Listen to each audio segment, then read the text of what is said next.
So student, आता आपण 7वा problem बघू.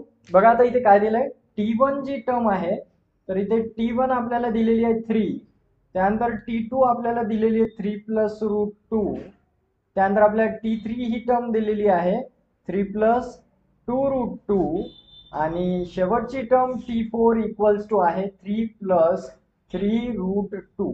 तर अशा प्रकारे ह्या टर्म्स दिलेल्या आहेत. आता कॉमन डिफरन्स काढायचा आहे.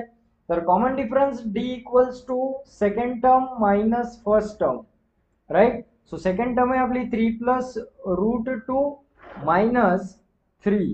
आता इथे बघा, हा प्लस 3 आहे, हा मायनस 3 आहे. 3 तून 3 गेले 0, 3 3 कॅन्सल होतात आणि आन्सर येते रूट 2.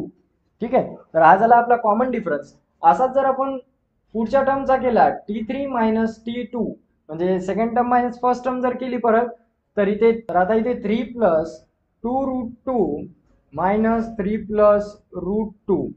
तर आता इथे बघा 3 3 परत कॅन्सल होतात, राईट. आणि 2 रूट 2 मधून 1 रूट 2 जर गेला तर किती राहिले, एकच रूट 2 राहिला. आलं लक्षात.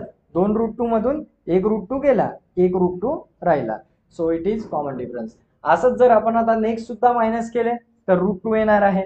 म्हणून आपला कॉमन डिफरन्स जो आहे रूट 2 आहे, and it is in AP.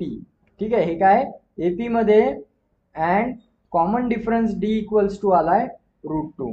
तर अशा प्रकारे आपण या प्रॉब्लेमला सॉल्व्ह करू शकतो. त्यानंतर आपला नेक्स्ट आहे लास्ट प्रॉब्लेम क्वेश्चन 1 चा. T1 आहे 127, T2 आहे 132 आणि T3 आहे 137. फक्त सबट्रॅक्शन करायची D काढण्यासाठी. T2 minus T1 equals to 132 minus 127, आणि यांचं जर सबट्रॅक्शन केलं तर आन्सर मिळते 5. सो कॉमन डिफरन्स आहे 5. सिमिलरली 137 मधून 132 गेले तरी 5 राहते. D equals to T3 minus T2 जर केलं तर 137 मायनस 132 असं जर केलं तर आन्सर येते 5. म्हणजे कॉमन डिफरन्स हा 5 आलेला आहे, सिम्पली आपण सांगू शकतो. So therefore it is in AP.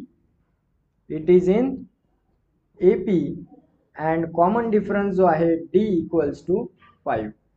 So अशा प्रकारे आपला फर्स्ट क्वेश्चन संपलेला आहे. आता बघू आपला सेकंड क्वेश्चन.